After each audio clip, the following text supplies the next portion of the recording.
JDR Factory, l'émission sur l'histoire du jeu de rôle, la petite histoire du jeu de rôle, 8e émission, Chivalry and Sorcery, générique.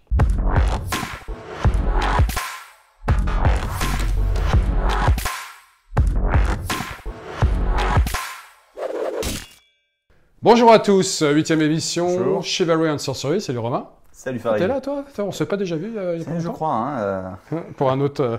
C'était Voilà. pas Chivalry and Sorcery, c'était encore un bon, enfin, ça n'arrête pas. Pour l'époque, on est toujours. On remonte encore assez loin. On est en 77. Oui. Et on va parler d'un. Là, on commence à rentrer dans le Monster Game. Le Monster Game. Alors, ça, je triche un peu. C'est ma boîte, là. C'est pas tout à fait la première édition. C'est la deuxième. Mais elle est déjà intéressante et pas mal. Une boîte avec 3 bouquins, mais à l'époque, c'était un livre. Et là, nous rentrons dans du jeu de rôle. Attention, là, c'est sérieux. Là. Mais ça rappelle aussi un peu un jeu de rôle dont on a parlé, TQML. Absolument. L'Empire de Empire of the Petal Throne. Oui. Et puis là, donc, on remonte un peu le temps. Et Edward Symbalist et Wilf Backhouse, deux Canadiens, qui d'ailleurs, j'ai appris, sont venus voir Gary Gygax pour leur proposer leur jeu. Chevalier. Chevalier qui s'appelait Chevalier. C'est le premier nom. Gary Gygax, il a lu, il a dû se dire, oh là là, c'est un peu trop touffu, un peu trop sérieux, tout ça. Peut-être, je ne sais pas. Bref, ils ont décidé de se débrouiller et d'aller voir Fantasy Games Unlimited. FGU. Et CNS. Chivalry and Sorcery, effectivement, qui, sous sa première itération, était un livre d'environ 130-150 pages, surnommé dans la communauté des rôlistes le Red Book, le livre rouge. Alors il y a deux livres rouges célèbres dans l'histoire, hein, celui de Mao et celui de Edward Symbalist et de son confrère Backhouse.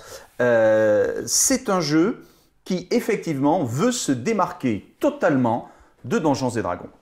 Il veut s'en démarquer d'abord et avant tout de deux façons. Par le cadre de jeu, d'où la référence faite au professeur Barker dans la préface du livre rouge, et il veut s'en démarquer par les règles qu'il souhaite tout simplement plus complexes, plus simulationnistes, Plus réaliste. plus réalistes pour être plus proche précis. de la réalité. Voilà, non pas plus simulationniste, effectivement, tu as raison, mais plus réaliste. Et alors, ce réalisme se traduit par la référence à la chevalerie, à l'histoire, puisque c'est un jeu qui est inscrit dans l'histoire européenne, dans l'histoire de la chevalerie, et même, je dirais, disons-le carrément, on est un peu dans le monde de Chrétien de Troyes, dans les références. Ce qui peut évoquer déjà un petit peu ce que fera plus tard Greg Stafford avec le monde de la table ronde.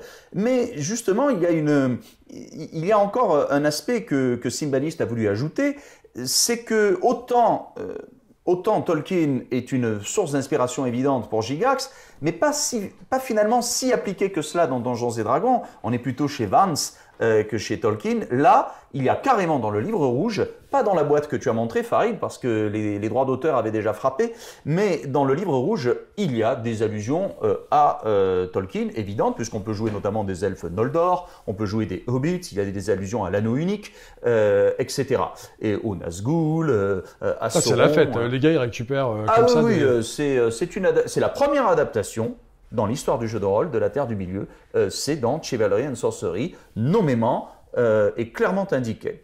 Et donc on a ce mélange d'un monde chevaleresque, féodal, alors féodal un petit peu recomposé, imaginez. La deuxième édition d'ailleurs est beaucoup plus historiquement cadrée, parce que dans la première édition, si tu veux, c'est l'imaginaire, quand on dit chevalier, bon, c'est très flou. Le Moyen-Âge, il a duré 1000 ans. Hein, Surtout aux États-Unis, c'est un peu bizarre. Voilà. Et donc, la chevalerie est présente. Alors, ceci étant dit, qu'en est-il? On reviendra sur la sorcellerie juste après, parce que c'est, disons-le tout de suite, c'est l'aspect le plus intéressant du jeu, et même le plus innovant, et celui qui a eu la plus grande portée. Nous allons y venir juste après, si tu veux bien. Parlons d'abord du système de jeu, qui est... alors, même s'il y a des D20 dans la boîte, c'est en fait un système des 100. C'est un système à pourcentage. Nous avons parlé de Boot Hill récemment dans une précédente émission qui utilisait des pourcentages. Techniquement, c'est vrai, c'est donc le premier jeu à pourcentage. Mais celui qui l'instaure en système avant le Basic Role Playing System de Chaosium, c'est Chivalry and Sorcery. Une fois qu'on a dit cela, peut-être que celles et ceux qui nous écoutent se disent, bon, bah, finalement, c'est un jeu assez simple. Les pourcentages, c'est un des systèmes les plus faciles et les plus évidents pour débuter. Alors, vous allez être un petit peu peut-être surpris. Parce que Farid, si je te dis CC, PCF, MAF, CL, MKL, PMF, ça te parle? Ah, mais bien sûr, évidemment. Bien sûr, hein, évidemment.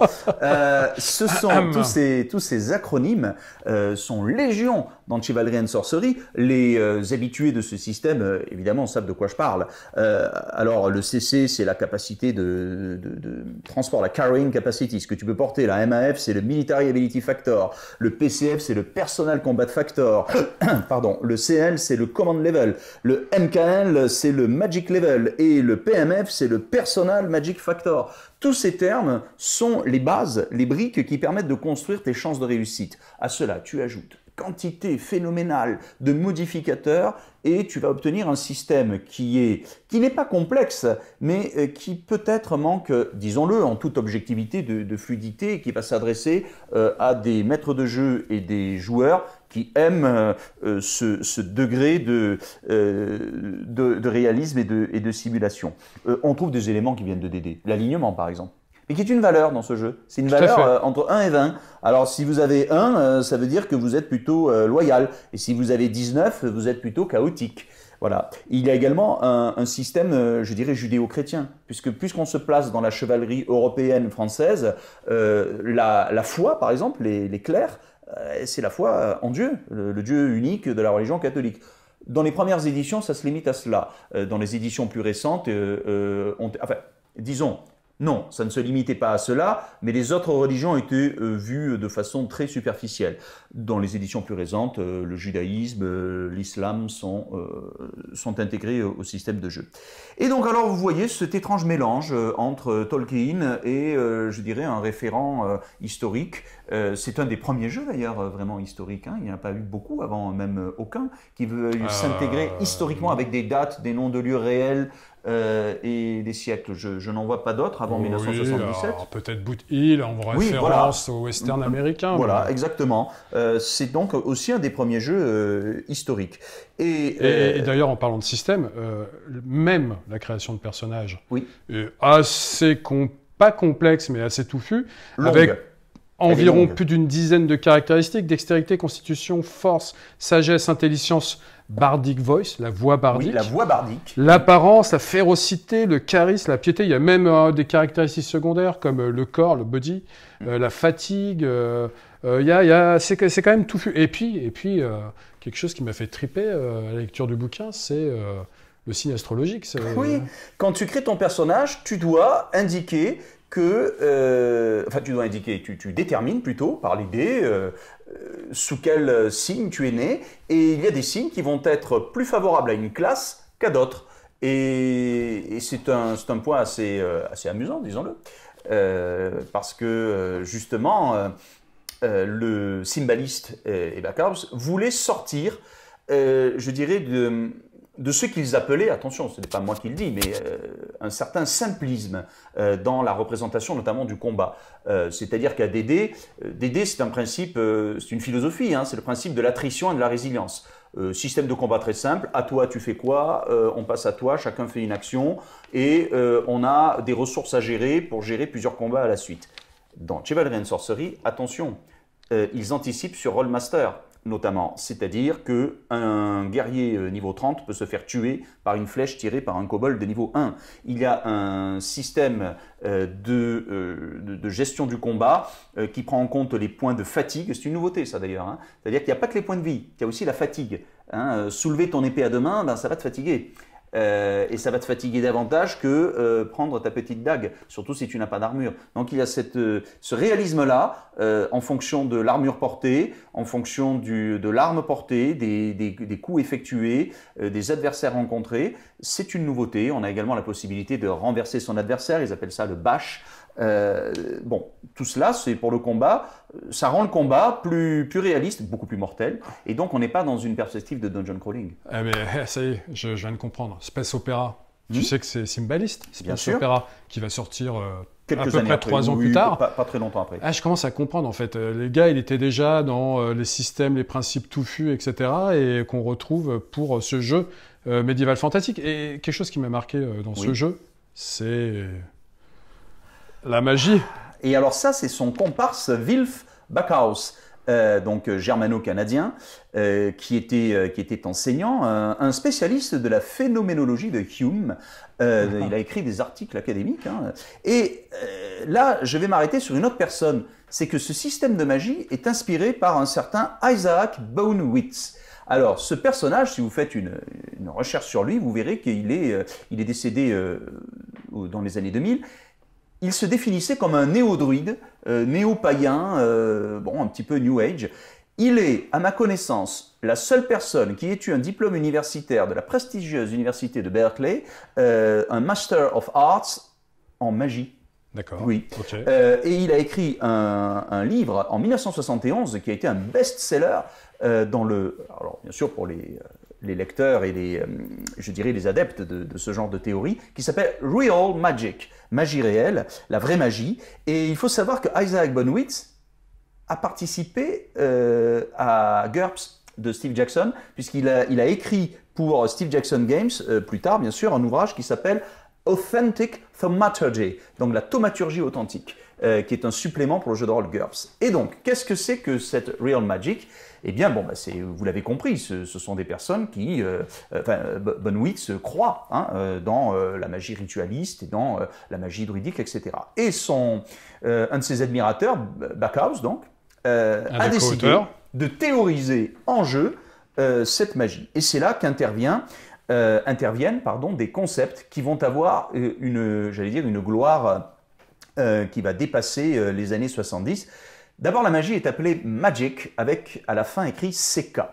Je suis sûr que les joueurs de Mage the Ascension, Mage l'Ascension de White Wolf reconnaissent cette orthographe qui est celle utilisée dans ce jeu qui est considéré encore aujourd'hui comme la somme des systèmes, une des plus grandes sommes dans les systèmes de magie. Ça vient de lui. N'oublions pas que White Wolf a écrit un jeu d'ailleurs qui est Ars Magica, et le système d'Ars Magica vient de Chivalry and Sorcery, puisque comment on fait la magie fondamentale, il y a plusieurs types de magie, hein, c'est un peu compliqué. Basic Magic en anglais. Voilà, Basic Magic. Il y a 21 classes de magiciens différents, hein. Alors là c'est du... Alors il y a 4 grandes classes, il y a les magiciens naturels, les arcanes mineurs, les arcanes majeurs et les mystiques. Et après des sous-classes. Exactement, oui, après vous avez le mécanicien artificeur, vous avez l'astrologue, le warlock, le witch, le kabbaliste, le mathémancien, qui est celui qui annule la magie. Bon. Alors moi, ce qui m'a éclaté, c'est dans la magie fondamentale. Bon, outre les niveaux de concentration, il y en a 22. C'est que tu utilises 4 éléments assez classiques, feu, eau, terre, terre. Les éléments alchimiques, on va dire. Et des verbes. Et des verbes. Et des verbes qui sont au nombre de 9, créer. Voilà. Alors, on peut le dire en anglais. Oui. Create, remove, detach, accelerate, amplify, intensify, concentrate and affix. Et quand on allie des éléments avec des verbes, on peut aller très loin. Et voilà. Comment on crée une boule de feu, par exemple ? Boule de feu, c'est facile. Tu fais create fire. Et ensuite, tu fais detach fire, détacher le feu. Donc, si je fais create, detach fire, cette formule, eh bien, hop, j'ai balancé ma boule de feu. Et alors là, l'imagination est sans limite. Parce que tu peux tout imaginer. Tu peux imaginer, par exemple, créer du sable, de la chaleur extrême, et faire une espèce de boule de verre en fusion. Voilà. Je peux par exemple dire tiens, ton armure, je la transforme en acide et je te l'enlève et je la balance sur quelqu'un à côté ou je te la laisse sur toi. Voilà. Tu peux manipuler la réalité, modifier la réalité, et ça va encore plus loin puisque pour manipuler la réalité, il faut lutter contre la réalité. Et alors ça, c'est un concept incroyable, parce que dans Mage l'Ascension, le fameux jeu de White Wolf des années 90, on appelle ça le paradoxe. C'est-à-dire que la réalité oppose son paradigme, en quelque sorte rationnel, à ta volonté de déformer la réalité. Eh bien, dans Chivalry and Sorcery, ça existe. Ça s'appelle, alors ils appellent ça le BRM, encore en acronyme, hein, on en manquait. Il n'y avait pas assez, je trouve. Typiquement américain. Voilà. Donc, la BMR, Basic Magic Resistance, la résistance à la magie basique, qui sur une échelle de 1 à 10. Et donc, le magicien va devoir méditer sur ses sorts, pratiquer sa magie dans son coin, pour faire en sorte que ses sorts puissent faire baisser cette barrière magique pour qu'il puisse les lancer. Et d'ailleurs, il y a quelque chose de très intéressant, c'est que le magicien dans ce jeu gagne des points d'expérience quand il pratique sa magie dans son coin, quand il médite, quand il fait ses études, et il en gagne autant, sinon plus, que s'il allait dans des donjons tuer des monstres. Et précisons une chose aussi, la magie est monstrueusement puissante. C'est-à-dire que pour te donner un ordre d'idée, je te donne un ordre d'idée. T'es juste en train de dire que les chevaliers ne servent à rien en fait là. Finalement, dans Chivalry and Sorcery. C'est-à-dire que ça va dépendre du maître de jeu, justement, et que, franchement, si je suis joueur, qu'on joue tous des chevaliers, et que le maître de jeu commence à nous dire le méchant du scénario, c'est un magicien, bon, au revoir, j'ai piscine, hein, c'est pas la peine. Pourquoi? Parce que un magicien, par exemple, de niveau 9, qui a un Magic Level 9, ça va jusqu'à 22. Donc 9, tu vois, c'est même pas la moitié. Hein. C'est 22 comme d'ailleurs les 22 arcanes du tarot. Hein. C'était une allusion. Si j'ai donc un Magic Level 9, je veux faire ma fameuse boule de feu. Eh bien, il faut savoir qu'une boule de feu magique à ce niveau, qui est donc, tu as bien entendu, c'est même pas la moitié, elle fait entre 130 et 240 points de vie, sachant qu'un gros guerrier, il aura maximum 50. Dégâts. 50. Oui, pardon, de dégâts, sachant qu'un gros guerrier, il a maximum 50. Ouais, il y a quelque chose. Donc c'est-à-dire que je suis même pas à la moitié de ma puissance et déjà minimum, je te mets 130. Alors que toi, maximum, tu vas avoir 50-60 PV. Ce qui veut dire que la magie, oui, elle fait peur. C'est une magie ultra puissante, qui rappelle un peu d'ailleurs la puissance de magie. Si vous vous rappelez notre vidéo précédente sur Tekumel de Barker, j'avais dit que la magie était justement extrêmement puissante. Et le professeur Barker est cité par Symbalist, je le disais dans l'introduction, dans la préface, parce que justement, autre grande différence avec D&D, c'est qu'il y a un cadre, un univers, on explore le monde. Et ce monde, il est mythologiquement ancré chez Tolkien, dans un premier temps, puis quand il perd les droits, eh bien, on a un ancrage plus clair, plus défini que le manuel des monstres, par exemple, de D&D, puisque dans le manuel des monstres, c'est vrai qu'on mélange pêle-mêle beaucoup de traditions, de mythologie, de religion. Là, on est vraiment dans la religion, dans les allusions à la religion et à la démonologie de type chrétien, avec les diables, les démons, les principautés, les sièges, les trônes, ce sont des termes dans le domaine des anges ou des démons classiques. Et les magiciens, d'ailleurs, sont organisés dans des groupes, des loges qui s'inspirent par exemple, de la franc-maçonnerie ou autre. Il y a la Grande Loge Blanche qui est la grande organisation mystérieuse des magiciens. Donc, il y a vraiment un aspect ritualiste, un aspect très serious gaming, si je puis dire, de la magie dans Chivalry and Sorcery. C'est pour ça que peut-être que ce qui a marqué durablement l'histoire du jeu de rôle, c'est le Sorcery, plus peut-être que le Chivalry dans ce jeu de rôle qui a eu droit à des extensions d'ailleurs, puisqu'on peut changer de civilisation. Hein. Je ne sais pas si tu le savais, mais il n'y a pas que les... il n'y a pas que 4 éditions. Exactement. Mais dès la première, ils avaient proposé un supplément qui s'appelle Swords and Sorcerers, où on peut jouer des Mongols, on peut jouer des Vikings. Voilà. Et à signaler, mais peut-être que nous ferons une émission, ou disons que dans une émission future, nous détaillerons un peu davantage. Il y a même un setting historique qui date de quelques années après, début des années 80, qui est Land of the Rising Sun, et qui est le premier jeu de rôle de l'histoire du jeu de rôle à parler du Japon. Du Nippon. Féodal, et c'est un des premiers du moins. Il y a Bushido aussi. D'ailleurs, tout ça, c'est chez FGU, c'est le même éditeur. Mais nous en reparlerons probablement dans une autre émission. Tout cela pour dire qu'on peut jouer dans plein d'univers différents au cours de l'histoire. Il y a eu l'univers même des dinosaures, des sauriens. On peut jouer des hommes lézards dans un univers très dinosaurien, on va dire. Il y a Marrakouche dans des éditions plus récentes. Il y a Ardennes. Ce sont des univers qui ont été créés pour Chivalry and Sorcery. Donc, une fois qu'ils ont perdu Tolkien, la Terre du Milieu, est resté l'univers, je dirais, réaliste, le nôtre, le monde féodal, et puis après, d'autres univers de jeu. Ils sont diversifiés. Voilà, diversifiés, même si je crois que parmi les personnes qui nous écouteront, il y aura peut-être des amateurs et des joueurs encore de ce jeu. La première et la deuxième édition restent celles qui est le plus haut dans le cœur des pratiquants. Troisième, quatrième ont été considérées par les joueurs, du moins comme des échecs, le jeu avait perdu de son âme. Et c'est pour ça que la toute dernière édition, c'est un Kickstarter de 2018, je crois, enfin autour de cette date, revient au système de règles de la première et deuxième. C'est clairement indiqué, c'est back to basics, comme on dit, retour à la maison, et c'est le jeu, d'ailleurs, tu sais le petit livre rouge, enfin d'ailleurs, c'est plus le petit livre rouge. Aujourd'hui, en accès libre, hein, vous pouvez aller le trouver sur Internet. Vous pouvez l'avoir, ce petit livre rouge, mais dans ces éditions, alors là, il y en a eu plus de 10. C'est une sorte d'encyclopédie en ligne, si vous vous voulez, de ce jeu, puisqu'on est aujourd'hui, il fait la dernière édition de ce petit livre rouge que j'ai pu voir en ligne, elle fait plus de 900 pages. C'est devenu une espèce de monstre avec des ajouts faits par la communauté de joueurs. Et grosse source d'inspiration pour vos créations. Il ne faut pas hésiter à la compulser. Ah oui. Donc on a deux auteurs, Edward Symbalist et Wilf Backhouse, canadiens. Alors premier jeu de rôle canadien du coup. Premier jeu de rôle canadien. Et tôt, oui. assez tôt quand même. Ah oui, 77. On est encore loin des premières créations françaises. Et donc Chivalry and Sorcery, notre 8e émission, chevalerie et sorcellerie. Voilà. Alors plus sorcellerie que magie d'ailleurs. Hein. Oui. Par rapport à tout ce que tu nous as dit. Ah oui. Et puis voilà, c'est déjà la fin de notre émission. Merci Romain. Merci Farid. Et puis on se retrouve très vite pour une nouvelle émission. N'hésitez pas à partager, à liker. Ciao. Au revoir.